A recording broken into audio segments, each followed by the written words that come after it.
Hey there, as a Latter-day Lights listener, I want to give you a very special gift today. My brand new book, Faith to Stay.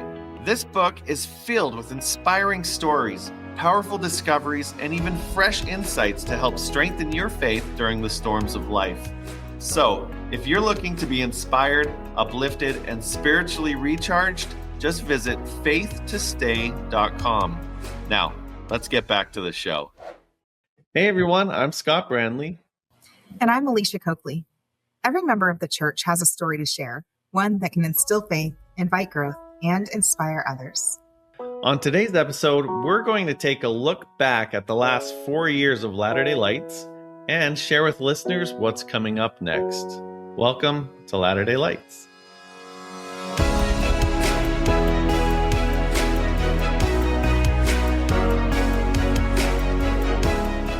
Hey everyone, welcome back to another episode of Latter-day Lights. So glad you're here with us today, and our special guest today is actually Alisha Coakley.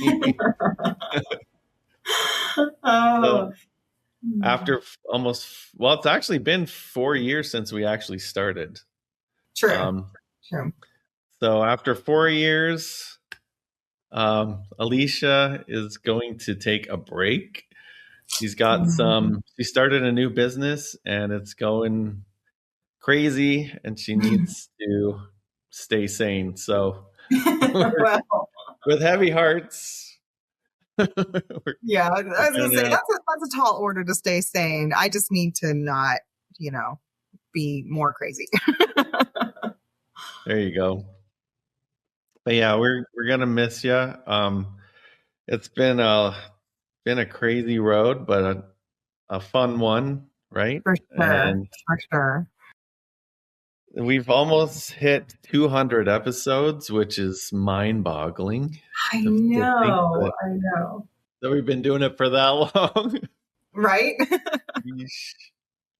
That's a lot. Like when you think about it in terms of not just episodes, but stories, like people that we were able to like sit and talk to. And many of these people, it was, 1, 2, some of them 3 and 4 hours that we spent talking to them and finding out more about their story and their testimony and just the way that they like use what's going on in their life to light the world.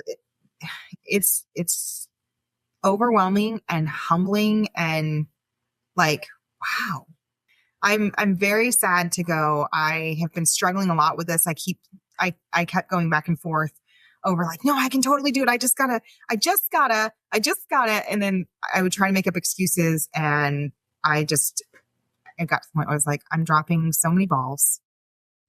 I just know I can't like be the host that I want to be for Latter-day Lights moving forward, and giving it like the time and attention and the heart that it really deserves. And we've worked so hard on this podcast, and I love all of the guests and all the preparation that they put into coming on and sharing the story too, that I just thought, I don't know yet who is going to be a permanent host. Emily Hemmer, oh my gosh, like I love her so much for stepping in and helping me out when we had our busiest time with our new venue. She's been amazing. So I don't know. I don't know if Emily's going to stick around, if you guys are going to have someone else or do like multiple hosts, but I'm excited to see what it's going to look like. And I'm excited to see like how it moves forward. And I'm excited to come back as a guest host periodically. So won't be the last of me. We'll definitely have you back. Yeah, for sure. So I thought I would just ask you some questions. I mean, we've been doing this for 4 years. All right. 200 guests. Hundreds of hours. I mean, we just spent hundreds of hours putting our heart and soul into this. So I think you've got some insights that we can pull out of you. All right. Before you go. I'll do my best. 4 years and 200 guests it's a lot to remember too, So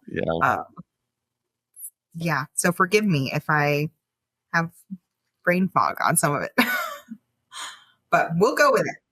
I'll give you an easy one to start off. What's it been like co-hosting Latter-day Lights for the past 4 years? Oh my gosh. It has been mostly amazing. In the beginning there, man, it was so scary. It was so like had no idea what we were doing. And we're just like winging it and just learning and just trudging along and making mistakes. And I think I had this expectation of perfection in my head when we first started out. And so I was so like, oh no, I didn't do it right. And, there's been definitely some times where I'm like, some people have put me in my place, which, was hard when it happened. But also I was like, okay, like, let me see what the truth is in this. How can I improve? That's always hard when you're being critiqued and being on a platform, like any platform in public. Like you're always going to have people who, some who are well-intentioned and some who are not, who just have opinions, and those opinions get shared whether you like it or not. So that's been a little bit difficult, but I would say a good 98% of this has been amazing. I have loved getting to know everybody. I feel like the thing that I've learned the most is, surprisingly, even though I talk a lot, I've learned how to really listen to other people and how to hear more than just what they're saying, to really listen to like their perspective and like the why behind things without judgment, without, trying to tell them how they can do things better. I don't know. I love that being a host on this show helps you to connect with people on a way that is so very real and kind of gives you like a perspective of like how Christ can really see them, So that's been my favorite part, is just the peopling. Well, it does feel like we've kind of created a family. For sure. We've definitely built relationships and friendships. It's been cool. Yeah. Yeah. I love it. Like you go out to lunch with Jerry. Yes, Jerry. That's I'm gonna bring Jerry. Yes. And like, how cool is that? And I loved hearing like the little connections of like how, this person knows this person knows this person, and we're just all connected. And it's like Heavenly Father really has his hand in connecting people together, right? And so there's still guests that I totally keep in contact with, and we'll reach out and chit chat, or we're on Facebook together and we're like keeping up with each other's lives. And it's fun. I know like Ilian, for example, he still sends me stuff. He still sends me like little books and notes and stories, and like he's just the sweetest. And so it's awesome. Eldon is another one. Oh my gosh. I love Eldon Buchanan so much. Like he's just been fantastic and such a sweet friend, and his wife Denise is wonderful. And Vinny, I've had lots of conversations with Vinny Tolman. He's a favorite, and gosh, they're just all my favorites. I just love them all. I just want to take them all home with me. Well, I mean, that's a good lead into my next question. What are some of the most memorable episodes that have had an impact on you? Okay. So I have so many tops, so many of them for different reasons. But I have to say, I think the one that is probably hands down my most favorite is Molly Bonner. So freaking funny, just absolutely hilarious.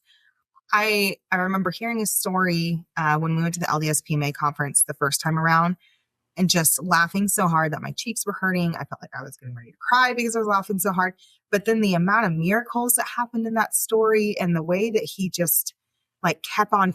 You know what I mean? Like he knew he had something he had to do, and he just exhibited so much faith where it seemed absolutely crazy. Gosh, like that was amazing. And just to know that like he's still doing that kind of stuff. Like he's still keeping on. He's still growing. He's just following that inspiration. That he's like definitely right up there with my top 100s. I loved Molly. He was amazing. Yeah, that was a really cool story. I mean, if you don't think God is in the details, you need to watch that episode. 100%. It's crazy, the things that happened. Mm-hmm. And he's just so animated, right? Like that's what I love, because I've got very archy brows, and I'm always like this and squinty eyes. And so when I see other people who are like very animated with their face, it's like, you're my people. So he was so great to watch. And just man, and like him and his whole family, like are just, they're too pretty to be real. Like they're like living filters. You know what I mean? They just walk around just being perfect looking. So he was awesome. But man, Dusty Smith, another one. Loved Dusty. Oh my, talk about redemption. Talk about from one end of the spectrum to the other. That is Dusty, right? Like, gosh, his whole story. I don't know. It was funny because I hadn't really had an experience like his before, like where I felt any type of desire to not be all in with church. And so to hear how he went from all in to all out to way back all in again, that was amazing. And his story too, got us in the details of that one big time. That was a really great one. But the thing I liked about his is that it shows that anyone can be redeemed. Even when you not only go against the church, but you like are vehemently against it. Like you're just doing everything you can to try to stop it. So far as going to the people that you taught on your mission and trying to like take them away from the church, right? Like, yeah, that one was insane. And gosh, but still so funny, same thing with Dusty. He's such a great storyteller that he sucks you in. He just has you laughing the whole time. You want more, by the end of his episode, like you're not tired of listening to him. You're just like, wait, no, just give me a few more minutes, and he was just awesome. Oh, you know who else was great? Caden Laga. Do you remember his story where he got lost in the wilderness and it was like the whole aliens and that was the best story too. Oh my gosh. And just so scary, like I go hiking and I have been camping, but I would never go explore by myself. I'm too scared of the woods. So his story was fantastic. The very first one that broke my heart, and so like where I was just like ugly crying, was definitely the Graffs, Tim and Becky, when they shared the story about losing their two little girls during a flash flood. And it was just like watching them and the way that they came together even stronger as a couple through that trauma and through that hardship, and the way that they're like honoring their girls still.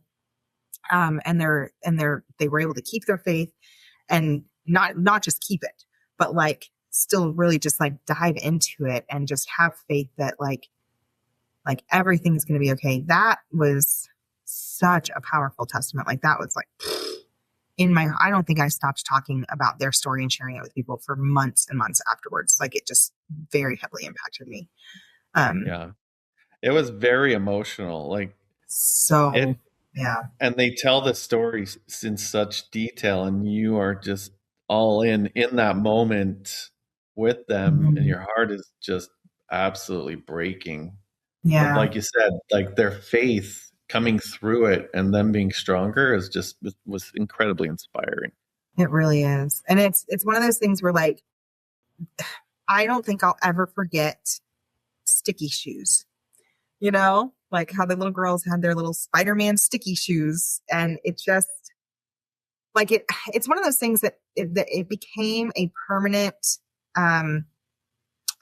piece of me hearing their story, but it's also something that remains almost is like a really beautiful analogy. Like sometimes I'll sit and I'll think like, okay, I just need my sticky shoes to get through this. Like I'm going to have to climb this mountain. I don't want to slip and fall. I just need to get my little sticky shoes and I just need to like, just go for it. You know what I mean? Like I just need to dig in and know that it'll be fine and just keep going. So that I loved theirs. And Marianne, hers was beautiful. And just, I bawled my eyes out during hers, bawled my eyes out during Angel Coates. Marlis, or like Brockington.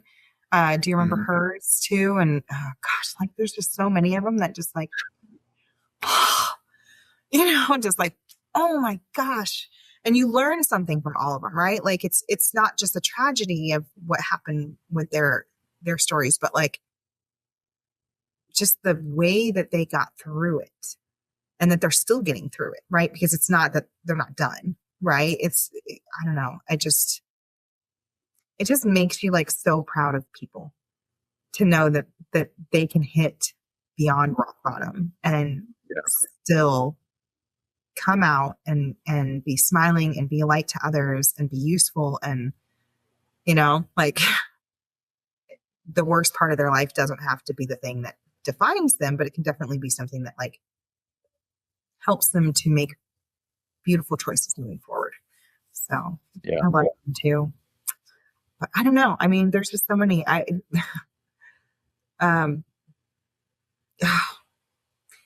Kellen Winslow. He's another victim. The perspective that he brought. Oh my gosh. Well, so he has to basically interview people that have committed horrific crimes, right? And he's telling about this. He talks about this story, how he interviews this one person and they have, I can't remember the exact problems that each person had, but basically there's like, he interviews this one person in the morning, another person in the afternoon, and then in the evening, but it's all the same person. The first person in the morning was talking about how when they were a child, they had been abused, like severely abused by a loved one or whatever it was. And they endured all of this stuff. Right. And then the second person that they're talking about talks about the first time when they were like a teenager and, they took advantage of a girl, and they ended up, assaulting her or whatever it was. And then the third person is an adult, and this adult goes back and abuses a child, and he asked the question, he was like, of those three people, which one do you feel most sorry for? And he's like, yeah, of course you're thinking the first one, like that's horrible that they were this child that got abused. And he's like, the problem is it's the same person. They're all three the same person. And it was like, oh my gosh, I get it. Like, how do you say, well, just because that happened to you as a kid, you know what I mean? Like, we're just going to throw that away because you did these other things as an adult. You know what I mean? And it just, I don't know, like, it was such a good lesson for me to recognize that, like, it's really easy for us to judge people and to not know their whole story, and you can't just throw away a chunk of it, right? Like, their trauma is still something that deeply affects them and that plays into it. And there's reasons why they do what they do. And it's not always because they're evil, right? It's usually because they're hurt. And that's when we learn, like, hurt people hurt other people. Typically speaking, that's just kind of what happens. And so it's why it's so important for us to use the atonement and to inflict our own healing in ourselves, so that we don't become that monster in other situations to other people. Just his stuff was amazing. And Emily, I love Emily's because she's her whole story about the Markovia project was just fantastic. I loved when she shared the story about what's her friend's name when she came on for like a second or third time. And she shared her story of how she got involved in the Markovia project. It was just it's just so amazing, like what people have been through, So. Yeah, I really Emily's kind of near and dear to both of our hearts just because she was one of the first guests and she was starting this nonprofit and we, we kind of took that under our wing and we did did some cool stuff together and we helped out a bunch of kids. That was fun. The cool part is like watching Emily's efforts in Honduras over the last 4 years. I think because of the Markovia project, like 250 people have been baptized. Right. And that's not even like, that's just a side benefit of her helping these people. It's not even the purpose. No. Right, exactly. Like, it's not even what they're focusing on. It's just a symptom of it. Right. Yeah. The thing that I love about that is that you never know what impact you are going to have on somebody's life. Or the choices that you make now how they're going to impact people's lives in the future. Like she didn't go in there thinking, "Oh, I'm going to baptize a bunch of people in Honduras," Right. but way more than she ever could have if she hadn't gone and done and helped people. Right? It's like Yep. show them that you care, show them that you love them, and then that opens the door, right? So that's Mhm. a fun one. Yeah. Yeah. I love knowing that, like, for her, like, her mission didn't end when her missionary service ended. You know what I mean? Like, her mission was the start. Her going on a Mm-hmm. mission was the very start of her bigger, better mission. And I think for me, like that, I have a soft spot in my heart for those missionary stories that we had come in, or the missionaries that we had come on and stuff. Like, okay, like Jordan Robbins, for example, he was a missionary that served in Florida when I was a teenager. And Mm-hmm. so, like, it's been a long time, many decades since I first met him. But when he talks about the mission that he had, and like the experiences that he had on that, and that, I don't know if you remember that one where he had to give a blessing to someone because they were Spanish speaking, and or no, they weren't Spanish. He was English speaking. That's right. He was English speaking on the mission, and the Spanish speaking sisters in the area called him because someone that they were teaching, their adult son had alcohol poisoning and was in the hospital. Do you remember this? And so they called the boy missionaries to come give a blessing to the son. And he got there and he was so confident that he was just going to be like, "Oh, I bless you to heal him." But because he's like, it's alcohol poisoning. He had friends in school that had had alcohol poisoning in the past, and he just didn't think anything of it. And while he's standing there giving this blessing, he's saying it. The sister missionaries were translating Got it. for the parents who Mm-hmm. only spoke Spanish. And he gets very strong impressions that this boy is not going to live, that's his time. And he has to basically give this blessing with the inspiration he's getting, which is like, your family will be okay. And, whatever it is that he was saying. And he was crying so hard that he thought, oh my gosh, they're not going to understand what I'm saying. And the sister missionaries even stopped translating. And he just, in his head, he's like, I just know that, like, they can't understand me. I'm bawling my eyes out. I feel so bad for this family, but I have to say what I'm feeling.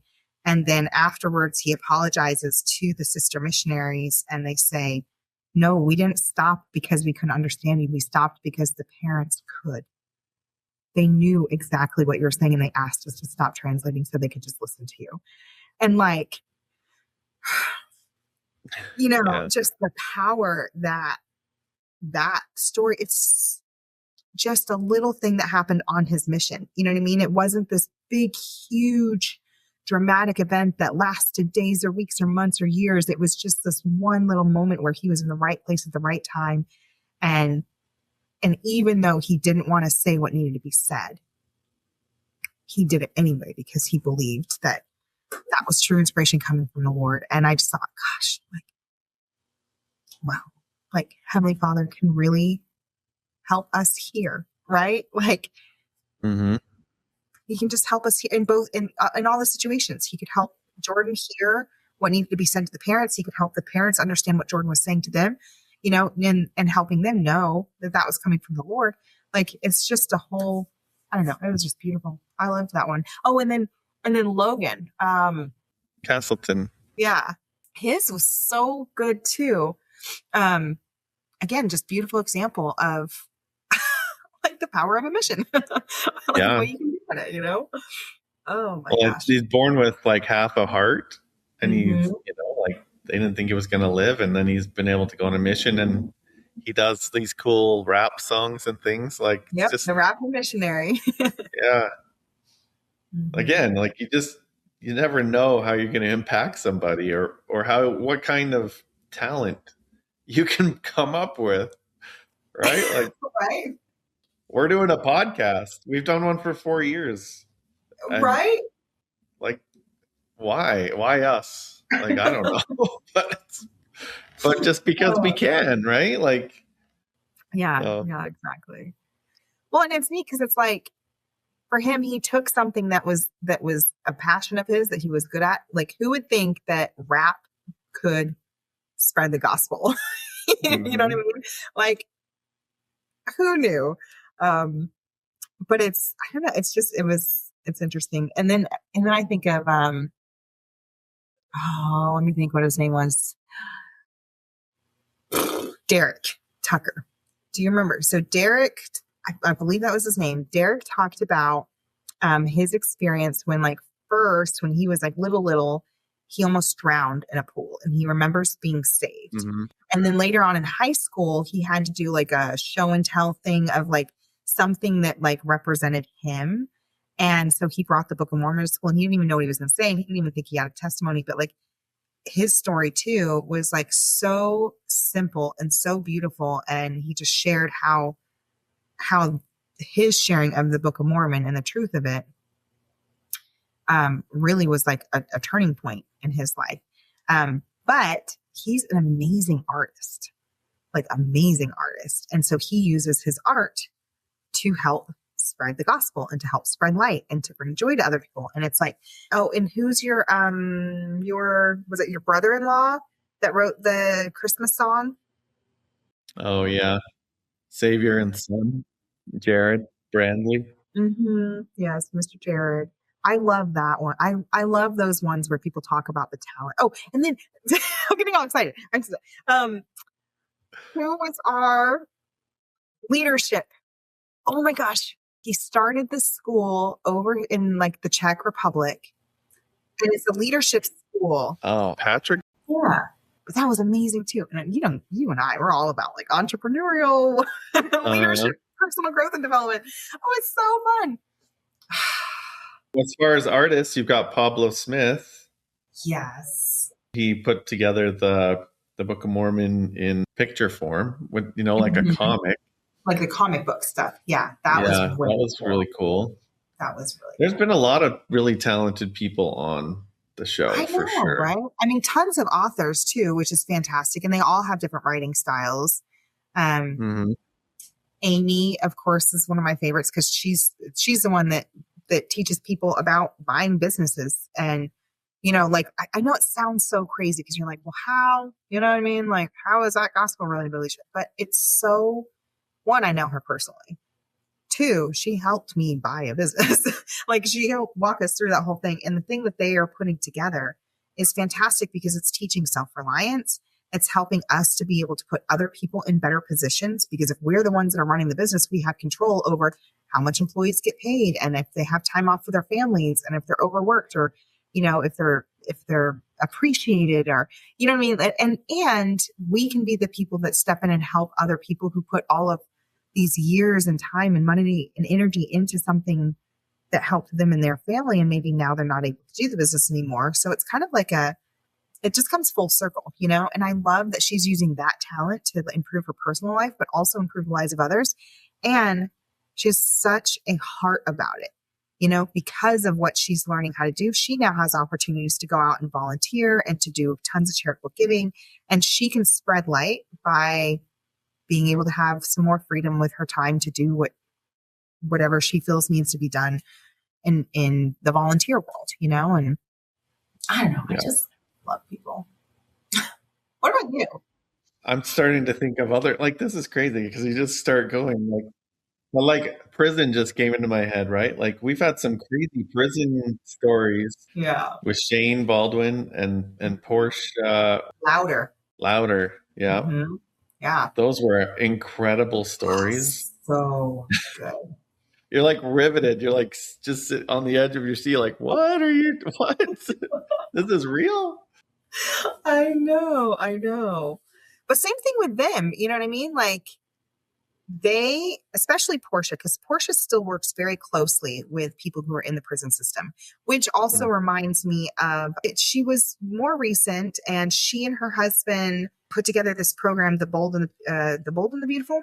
It was like the workbook one where they have they go in and they teach people. So they have people who were inmates who come out of prison, and they teach them how to be mentors to the ones who are still in prison to help them to grow so that they don't go back.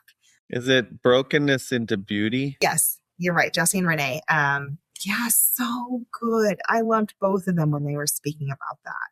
And it's just like, man, like nobody's truly lost, you know? Mm-hmm. Nobody's truly lost. It doesn't matter how deep they've fallen into this hole or how dark it is or how long they've been there. Like there's always light. There's always light and there's always a way out. And I love that they love those people who are in their darkest moments.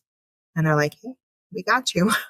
Yeah. We got you. I mean, you and we've seen all the episodes, right? So, Yeah. Yeah, but for sure. every episode just has its own story. Like that's the whole premise of the podcast, right? Everybody has a story to share, Mm-hmm. and it's been awesome being able to hear those stories firsthand. I know one of the stories that's closest probably to you is you've interviewed. We've had several of your family members on the show, Yeah. right? Your mom, I mean, she was on, I think maybe last year or maybe the year before, but she's passed away since then, right? Yeah. Yeah. She passed away in June from terminal breast cancer, and it was really, really fast. We found out in March, and then three months later, she was gone. So it was very fast, and it was a really, I mean, it like changed her very fast too, right? Like we didn't have my mom the way that my mom was for 3 months. We had my mom the way that my mom was for about 1 month, and then it just quickly digressed Mhm. to where she was sleeping a lot in the end there, and she was just kind of just really loopy on the meds, and the cancer had spread to her brain at that point, and so it was really hard to have any coherent conversations with her.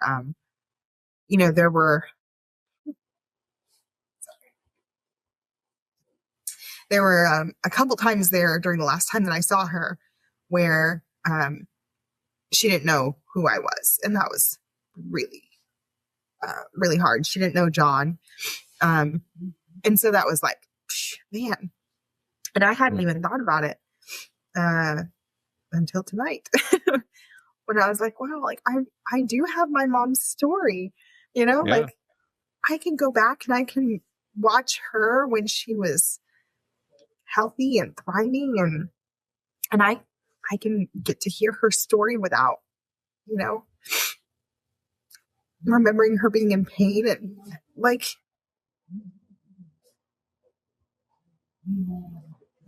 that's just really special to me, you know?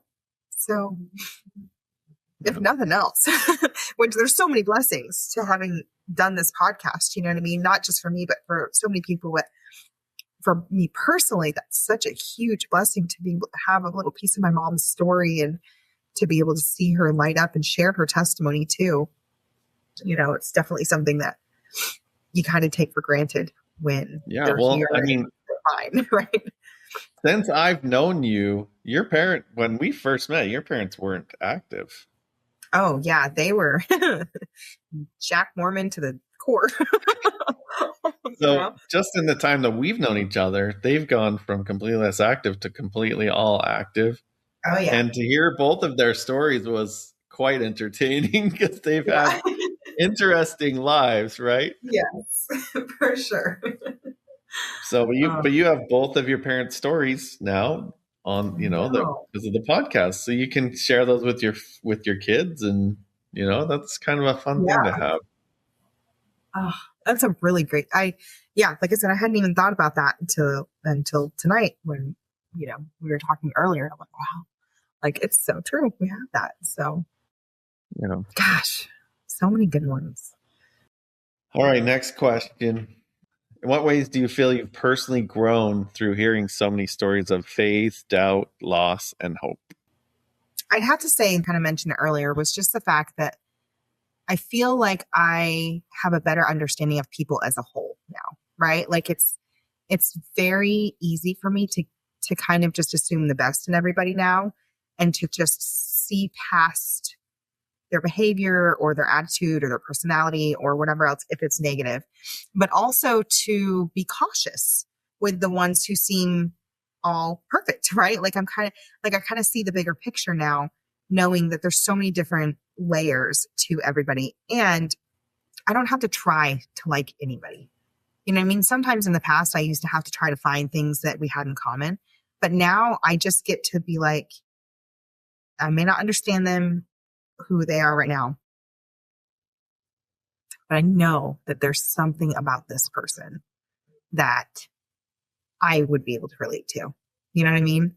And it makes loving others so much easier. So that's my big one, my really, really big one from the show. But I think some of the other things that I've learned really interesting is that everybody's on their own journey. I was actually talking to my sister about this, my little sister, Sashan, she was on the show too, way, way, way in the beginning. She is more active now than she was when she first did the show, because she was just started coming back to church. Right. And my sister, Sassy, she's all tatted up. She's got the tattoos all over the place. She, and she doesn't mind me sharing this or anything like that, but her situation is a tricky one right now. She fell in love with a guy who his wife left him and his son about 3 or 4 years before my sister met him. And unfortunately, his wife is just kind of trapped in that drug world, where she just can't be there and be a mom to her little boy and everything like that. And they never got divorced, him and his wife. He just left it alone. It was like, whatever, it is what it is. And his big thing is he was really worried that it might rock the boat. If he goes and he tries to find her and tries to file for divorce, what happens into his son? Is he going to have to share custody? Whereas right now he just has a son and he knows his son's safe. And so it's kind of a tricky situation, but she's been with him for years and now they have a daughter together. And of course, because of her living situation, there's only so far that she can progress, right, in the church and the gospel. And I air quote that just because there's so many different ways to progress without it being like, here's your temple recommend, right? Like you can progress in your testimony 1,000 different ways before you even get to the temple. And so, so for her, she's like, I don't know what to do, because she has this testimony. She's going to church. She's going to the activities. She's praying at night. She's doing all these things that she never had done before. And she's been doing it consistently for a very, very long time, for a couple of years now. But because he isn't comfortable rocking the boat and applying for divorce and, bring that whole situation in, she's kind of stuck. She's kind of like, well, I love him. We have children together. I'm a mom to his son right now. And what do I do? And so, she's been getting a lot of people's opinions on she should just do this or do that. But at the end of the day, she needs to do what she feels is right for her and for her family. And she doesn't look like your typical Molly Mormon. Yet, my sister has a testimony now, which is amazing, because if you knew her, the way that I knew her, especially when she was a teenager and like in her early 20s, like that was not on her radar at all. She was party girl and just have fun. And you know what I mean? Like it just never resonated with her. So, like I just told her tonight too, I was like, I'm proud of you, Sass. Like, I'm proud of you for what you've been doing and where you're at. And don't let that be something that other people make you feel ashamed for. Like your testimony is beautiful and it's precious just where it is. And it's okay if it's not where someone else's is. And it's okay if your obedience level isn't where someone else's is, because Heavenly Father knows you. He knows your whole story. He knows what you can and can't handle. And guess what? He's not on our timeline. So if it's like Dusty Smith, where it takes you 25 years to get your act together and come back, great. If you're someone who gets it really quickly and you turn your whole life around in 2 months, great.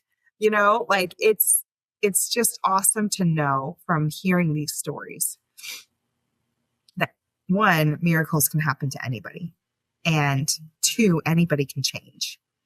And 3, no matter where you're at, your testimony is a beautiful thing. And it's complete enough for where you need it to be at the moment, but there's always room to grow it, so. Yeah, everyone is definitely on their own journey. I think that's probably one of the biggest lessons I've learned too. Yeah. And you can't judge them because you haven't walked in their shoes, right? And Yeah. some of the people on the show they've got some interesting shoes that they're Yeah. walking in, right? Yeah. And you're just like, okay, but you know, they're still sticking in there. They're still trying. They're still taking steps forward and in faith, and it might not be the way that you think that they They should do it should. or whatever, Yeah. but they're on their own journey, and you just have to be grateful for that. Yeah, exactly. Well, and I love what Vinny said on his episode. He said that life is a classroom, it's not a courtroom. Yeah. And you just don't know where you're going to get the lessons from. And the lessons can come from anywhere and anything. Because why? Because God can work all things to our good. And that was a common thread throughout a lot of our episodes. I heard so many people bring that up. That all things, everything, our really dumb choices, our mistakes, the horrible trauma that happens to us, anything that's unfair, all of that can be worked towards our good, right? And it's because God's so big and so powerful, right? So I don't know. Such a good show. Yeah. These people, the guests that have been on here have just been so amazing at teaching us, Yeah. about the bigger picture. So. It's like when you look back, it's rich with experience and testimony, with faith. Like there's a lot of depth and richness to it because people they're wearing their heart on their sleeve. They're telling intimate things, like the most intimate, precious things to them on the podcast, and that's cool that they trust us enough to be able to share that too, right? Yeah, for sure. Well, and I love too that, like, so for our listeners, we don't always update what's going on in our guest lives and stuff like that necessarily after they air. But we've had such an array of guests. One guest in particular sticks out, and I won't share who she is just because I don't have permission to do that. I don't think she would mind, but she reached out to me. I don't know if she reached out to us, but I know she reached out to me at least. And she just kind of let me know. She's like, hey, I just want to let you know that I've decided to step away from the church. And, she shared with me some of her reasons and stuff like that she just couldn't get past. And I understood. And she's like, so I didn't want it to like ruin something of yours. It's okay if you want to take my episode down because I'm not an active member anymore. And I was like, girl, no, like we're keeping your episode up there because what you said still has value, whether you're in or out of the church, whether you're excommunicated or not, whether you're taking a sabbatical or not, like wherever you are, when we say every member of the church has a story to share, we mean it. Every single one of them. Even if they're dry members, even if they haven't quite been baptized yet, right? Like every member of the church has a story to share, and those stories can do so much good. And so I'm like, no, like we still love you. I hope that things, work out for you and whatever it is that you need it to do. Walking away, like Heavenly Father knows where you're at. And that actually came from who co-wrote Vinny's book. He talked about how he had this moment with his son, right? And his son had like left the church or something like that. Lynn Taylor, yes. And okay, so I might be mixing up guests. I hope I'm not, but I think it was Lynn who said something about, he was really worried about his son, and his son was like making choices that he was concerned about. And he kind of got this feeling, this prompting or whatever, this message that was like, he's my son too, and I know exactly where he's at. Like, you don't have to worry about him. Like, that was the feeling that he got when he received that inspiration from God was, God was telling him, your son is my son too. I got him. We're good. We're okay. Like, we can make this all work out, and you don't have to figure it out. You just got to love him. That's your job. You just love him the way that I'm telling you to love him. Love him the way that I love you. Love him the way that Christ loved you. Like, that's all you got to do, because I got him. I know exactly where he's at. And it's kind of like refreshing to know it's okay. We just get to love people. We just get love them, you know? So, gosh, that was a good one too. All right. So, what advice would you give to those who are struggling with trials in their lives? Oh my gosh. So, what advice would I give to myself? Right? This is the one that I currently am holding on to dear life to. God is real and he loves you, period. Right? He doesn't love you just because you're obedient. He doesn't love you just because you have things figured out. He doesn't love you just because you have a temple recommend or because you repented or because you're a good parent or you're a hard worker or any of those things. He just loves you, period. And that means you don't have to feel shame for not being able to live up to the expectations that other people might have for you. It means that you get to learn knowing that you're loved. And that's all it is. It's just learning, right? You fall down, you make mistakes. Maybe you don't even make mistakes. Maybe it's just really stupid choices and you are fully coherent. And God loves you, period. Knowing that, I feel like is the thing that keeps me anchored, right? So one of the hard things that we've been dealing with owning a venue is a lot of events happen on weekends, nights and weekends. And it's late nights and it's long nights. And it's like my ward starts at 9 a.m. and I'm up until 5 a.m.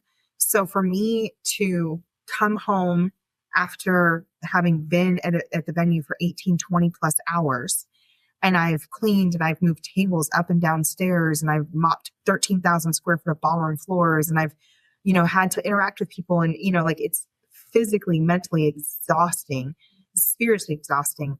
So to pull my butt out of bed and get to church on Sunday mornings it feels impossible. It's not impossible.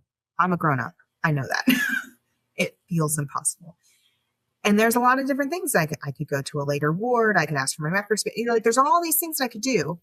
And sometimes I just know I'm like, this is where we're at right now. This is where I'm at in my life right now. And it makes me feel awful when I think about where I should be, right? What I should be doing. But at the same time, I'm also like, God's got me. He knows where I'm at. He knows that I'm struggling. He knows that I feel like I have answers, but I don't have the energy, and like, where do you fix that? I don't know, but it's okay. Because at the end of the day, he loves me, period. So hold on to that. Hold on to the testimony that you have. And kind of give yourself a little bit of grace to shed the expectations that you have for yourself and the expectations that other people have for you. And at the end of the day, like if you just at least go back to God is real and he loves me, period. I think that can help you get through to the next day to where when you're ready to listen or to change, when you're ready to do the next thing, when your life gets a little calmer or a little crazier or whatever it's going to get, like you can remember that one thing that God loves you, that he's real. He's got your back. He's going to watch out for you. It kind of helps you to feel like you have a partner in all this. You're not doing it by yourself, And that's okay, right? Because again, we're not on the same timeline as God. He's got it. So if it takes us a little longer because we're stubborn or we're dumb, sometimes my sister says, everything happens for a reason. I'm like, yeah, sometimes the reason is because you're dumb. Like, sometimes you get arrested because you did a dumb thing. Sometimes you ruin a relationship because you did a dumb thing. Sometimes, you end up sick or hungover or hurt because you did something dumb. That could be the only reason for it. And that's okay, because guess what? You still get to learn and God still loves you. So that, I guess, is my advice, is just hold on to him. Like if you can't do everything else right, at least do that one thing right. Just love him, keep him in your life. keep it real with him and just know that he's there. You know, he might be quiet. It might feel like he's far away, but he is still there and he is still watching and he still loves you.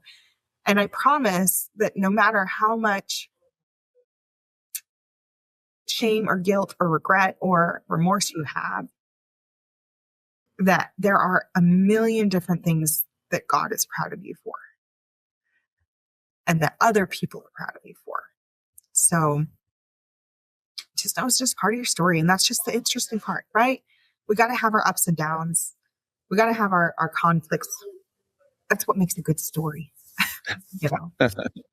Speaking of story, when we started this thing 4 years ago and we were trying to come up with a name, right? Yep. And I think you're the one that came up with it. Either you or John came up with the name Latter-day Lights. Mm-hmm. And I think that's been a great representation of what we've been doing, right? So looking back on the last 4 years, almost 200 guests, what does the word light mean to you after 4 years of listening to people share their light? I think, and this is going to sound a little crazy. I don't know. Maybe it's not going to sound crazy. We'll see. I think for me, a lot of people like to associate light with being able to see, and that's great, right? Like I 100% on board with that. For me, I'm always in a state of cold, right? Like I feel like I'm always cold. I have a heated blanket on my lap right now. I have a sweater on. And whenever I'm at the venue, same thing. I have little floor heaters underneath my desks. I just feel like I'm always cold. And the one time, the time that I'm consistently not cold, and not that you can tell right now because it's been a hot minute since Alicia's been here, is in a tanning bed. You go into a tanning bed and you got those bright lights on you and they just start warming you up, almost like a little baby chicken incubator or something like that, right? Like it's like this warmth that like helps you to stop shaking and shivering and just makes you feel like, and to me, when I think back about all of the guests that we've had and I think about the light that they've shared, yes, it has definitely helped me see some things. But more than that, it's helped me to feel that warmth inside my soul. It's helped me to feel this tangible love for them as a person and for people who are like them. Like it's helped me to not feel so shaky in life. Like I don't feel like I'm shivering my way through it and just trying to constantly like, I just need something warm. It's like, okay, now I can concentrate on the other things that I need. I can concentrate on my health. I can concentrate on my sleep. I can concentrate on my business and my family and my, like da da da da, because I don't have to worry about just staying warm, and until you're freezing, I promise you, if you're freezing, that almost always is going to be the main thing that you're thinking about, right? Like, have you ever experienced that, Scott? Have you ever been so cold it's to your bones, like where your brain stops functioning? Have you been in that kind of coldness before? Think about. I'm sure I have. I grew up in Canada, so I know, like you should be there. And I had to walk to school 5 miles uphill both ways pretty in a much. blizzard. Yes, we're that old. Yeah. No, I like that, like the light and the warmth from the inside out. Yeah. Like I really like that. So that's kind of what it means to me. It's just the ability to just be comfortable and to learn and to move forward and to not have to have that thing that you're worried about. It's a good thing. So well, and this has kind of felt like almost like a battery recharge every week. Yeah. You know? Mm-hmm. For sure. It's been really cool. Yeah. I have to say, I mean, there have been so many times where like I've been so just in my like to-do list, right? Like check, go to church, check, check, do my calling, blah, blah, blah.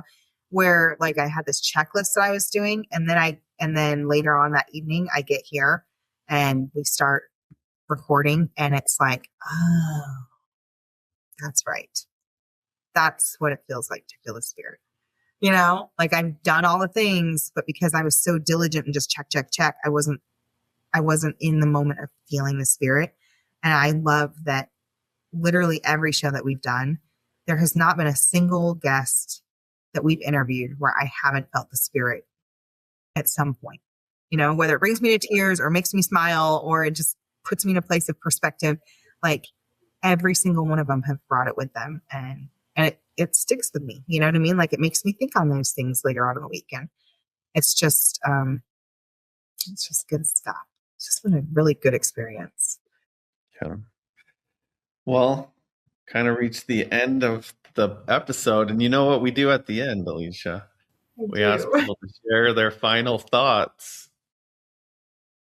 Yeah. Oh, it's been a few months maybe since I've been able to have my last episode with a guest where I've really just been able to get into their story and stuff. And so, final thoughts. One, I have to say thank you, Scott, for choosing me to be your partner in crime here with this, and to learn alongside you, and for pulling me along. I don't think you've made such a big impact on my life in so many ways, even outside of the podcast. But I have to say that this podcast, like, I know that it has been such an inspired thing. And so I just have to thank you for listening to the spirit, for being motivated, for diving in and just doing the thing, you know, and then for letting me come along for the ride, because it's been a beautiful, beautiful ride. To all of the guests who have come on and who have shared a piece of them with me and with Scott, like, you guys genuinely don't understand how many times there were things that you specifically said that related directly to something that I needed at that moment. You know, so much healing of my own has been done through this show because of the stories that you've shared. And that's not just for me. I have had conversations with multiple people who have said the same things because they've been listening to your episodes. And so I just have to say thank you for being vulnerable and being raw and real and open and honest and coming on here. And, you know, it is a scary thing, and it's a beautiful thing. And I hope that you guys who've been on as guests have felt the blessings of sharing your stories the way that we've been feeling those blessings come to us. To our listeners, there have been so many amazing comments that have come through, and just the love and the support and the way that you guys have shared the show, and that you have reached out and talked to us about the impact that it's had on your life, the way that you support our guests in all of their episodes and when they're sharing their stories. It's so inspiring. It is really, truly so inspiring. And I hope that as you continue to listen and as you continue to hear more stories, that you can remember, one, how hard it is to get on here and to share it. Two, that you can remember that everyone is in a different place, but that their testimony still has validity and it still has power behind it. And that it can still be a beautiful tool in the work of the Lord, even if it's not perfect. And so I hope that you can applaud them and that you can be proud of them and that you can encourage them with love and patience and grace to continue spreading light. And then I think the last thing that I would just like to say is I feel like even though a lot of things in my life look still kind of messy, I know that this show has helped me to find more of who I am as a daughter of God. And the Alicia from 4 years ago was very self-conscious and was very hard on herself, and never really felt like she could do anything good enough to be worthy of love. And the Alicia here today, because of the show and because of the stories and because of the way that my testimony has grown, I can say that I feel like I'm closer to who I'm supposed to be than I've ever been before. And it's crazy because it just looks so messy. Like my life looks so messy that you wouldn't think it. But inside, I still have that warmth, and I'm okay, and I know that the Heavenly Father's here, and He's watching out for us. And I know that Christ has my back, and beyond that, like I know that just every member of the church that I come in contact with, that they're just part of my family. You know what I mean? Like they're there, and whether I know them personally or not, whether I've heard their story yet or not, I love knowing that we have each other and that we can help each other through this life. So thank you guys for loving us and supporting us and being our cheerleaders and sharing these stories and sharing your stories. And I just want to encourage everyone, if you have a story to share, one that can instill faith, invite growth, and inspire others, please let us know. So, love you guys. Love you, Scott. Where do they go to share their story? You can email us at latterdaylights@gmail.com. We have, people that will answer you directly. And even though I'm not here hosting the show on the regular anymore, you guys can always reach out to me too. I'm pretty easy to find on on all things social media. You can look up Alicia Coakley or the Salted Beauty or the Historic Baker Building TX. Like lots of ways to contact me if you ever need. So I just hope that you guys, utilize us, utilize your Latter-day Lights family, and come grow with us. So awesome. It has been a pleasure and a great adventure, Alicia. Thanks for hanging out with me for all this time and all the hours. And just thank you so much.